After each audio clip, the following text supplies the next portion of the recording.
Mesdames et messieurs, bonjour et bienvenue sur Free Sport de ce lundi 17 janvier 2022. Démarré le 9 janvier 2022, la Coupe d'Afrique des Nations Cameroun 2022 a achevé sa deuxième journée hier. Pour le point, dans le groupe A, le Cameroun est premier avec 6 points, suivi du Burkina Faso qui a 3 points. Le Cap-Vert a 3 points également et est en troisième position. L'Éthiopie est quatrième avec 0 points. Dans le groupe B, la Guinée est première avec 4 points. Même point pour le Sénégal qui est deuxième, le Malawi troisième avec 3 points et le Zimbabwe dernier avec 0 points.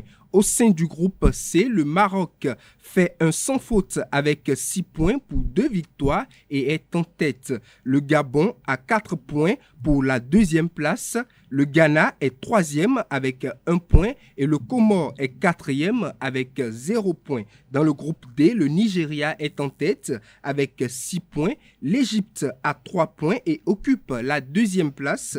La Guinée-Bissau et le Soudan sont respectivement troisième et quatrième avec 1 point chacune. C'est la Côte d'Ivoire qui est en tête dans le groupe E avec 4 points. La Guinée équatoriale est deuxième avec 3 points. La Sierra Leone troisième avec 2 points et l'Algérie dernier avec 1 point. Dans le groupe F, la Gambie est première avec 4 points, le Mali deuxième avec 4 points aussi, la Tunisie est troisième avec 3 points.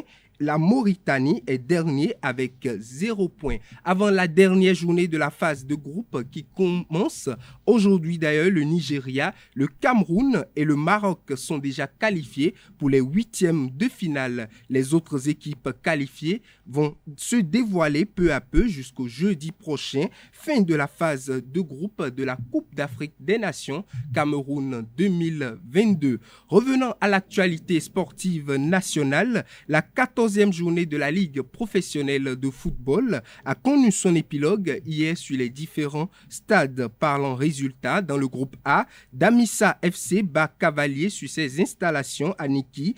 1-0, même score pour Real Sport face à Dynamo de Parakou. Panthère domine Dynamique, 3-1 et 1 but partout entre Béké et l'AS Takoune. Du côté de la zone B, Énergie bat Soleil 2-0. 2-0 également pour Dynamo d'Abomey face à Rodio Espoir FC.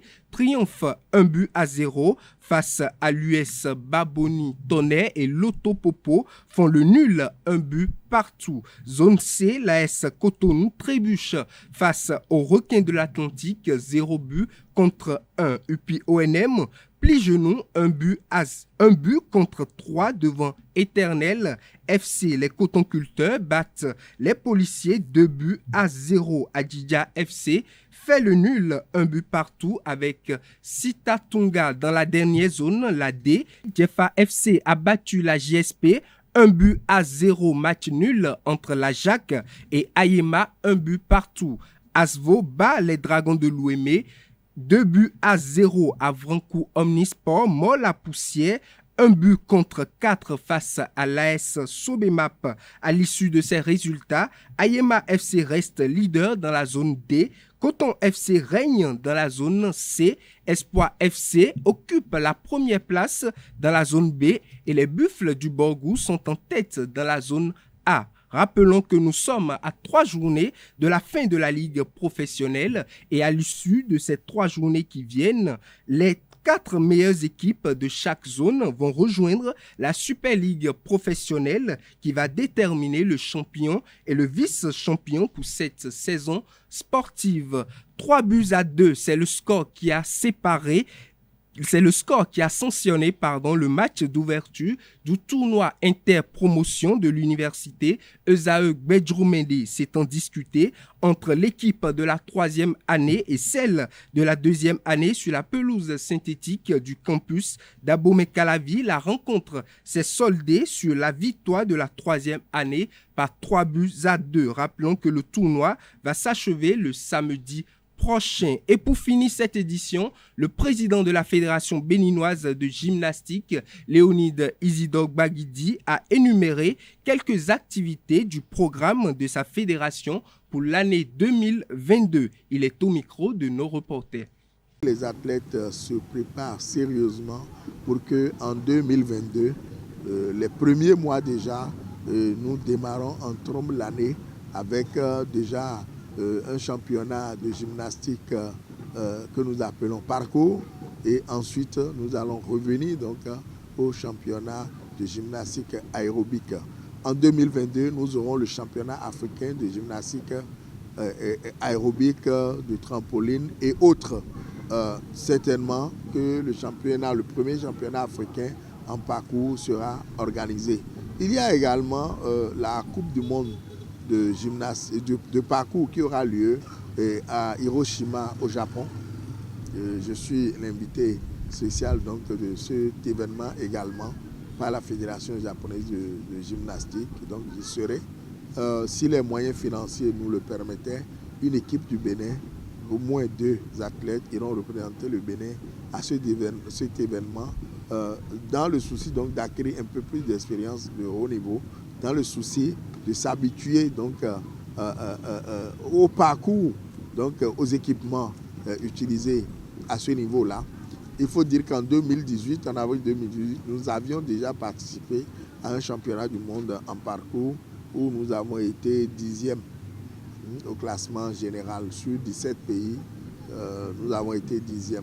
C'est un classement qui est très honorifique pour le Bénin. Cela nous permet de savoir sur quel pilier nous devons travailler pour pouvoir approcher un peu plus les médailles au niveau donc de ce genre de championnat. En 2021, nous aurons une académie de trampoline au Bénin.